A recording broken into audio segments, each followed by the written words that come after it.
ఇప్పుడు నీ ఎగ్జామ్స్ ఎప్పుడు ఉన్నాయమ్మా? దగ్గరకు వచ్చేసినాయి. ఏప్రిల్లో స్టార్ట్ అవుతాయి. మరి నువ్వు రాసుకున్న హోంవర్క్స్, టీచర్ చెప్పిన క్లాస్ నోట్స్ ఇవన్నీ అందులోనే పోయినాయా? మరి ఎట్లా చదువుకోవాలి? కొనుక్కోవాలి సార్. మళ్ళీ కొనుక్కోవాలి. మరి మీరు అడగలేదా మా బుక్స్ తీసుకోవడానికైనా టైం ఇవ్వాలి? అడిగినా కూడా వాళ్ళు టైం ఇవ్వలేదు సార్. అంటే మీకు అందుబాటులో ఉన్నదంతా తీసుకురాగలిగినారు, కొన్ని తేలేకపోయినారు. ఆ రోజు నువ్వు అక్కడే ఉన్నావా? ఎంత చాలా బాధ అనిపించిందా? మీరు అక్కడ ఉండగానే గులగొట్టారు. పొద్దున్నే 7ంటికి 2000 మంది వచ్చారు సార్. పోలీసులు, జెసిబిలు అవన్నీ తీసుకొని వచ్చారు సార్ పొద్దున్నే. మాకు కూడా తెలియదు, పొద్దున్నే వచ్చారు.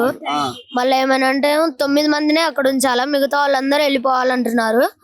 ఎందుకు వెళ్ళిపోవాలంటే గొడవకు వచ్చి మున్సిపాలిటీ వాళ్ళే సామాన్లు తీసి ఆటోలో ఎక్కించి పంపించేసి జెసిబి తోటి ఇల్లు కూలగొట్టేసారు. ఏమేమి పోయినాయి అందులో మీ ఇంట్లో? ఇంకా అన్ని పోయినాయి సార్. కొన్నే సామాన్లు ఉన్నాయి సార్. కొన్నే తెచ్చుకోగలిగిన. డాడీ ఎక్కడ ఉన్నారు? డాడీ బయటికి వెళ్ళారు. అమ్మ బయట, మమ్మీ కూడా బయటికి వెళ్ళారు. ఇప్పుడు ఇక్కడ ఇప్పుడు 2 days అయింది ఇక్కడికి వచ్చి? 3 days. 3 days అవుతుంది. ఇవాళతో 4 days. ఇవాళకి 4 days అవుతున్నది. ఎట్లుంటున్నారు ఇక్కడ? రాగానే ఎట్లా అనిపించింది?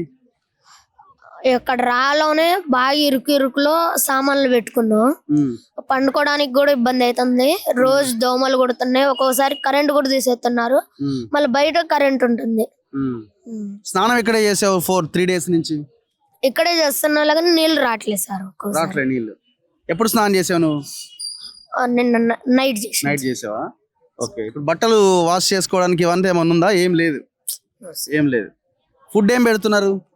ఫుడ్ మార్నింగ్ అయితే ఉప్మా పెడుతున్నారు సార్. మధ్యాహ్నం లంచ్, సాయంత్రం కూడా లంచ్. ఇక్కడే పడుకుంటున్నారు ఇంకా? అంతే.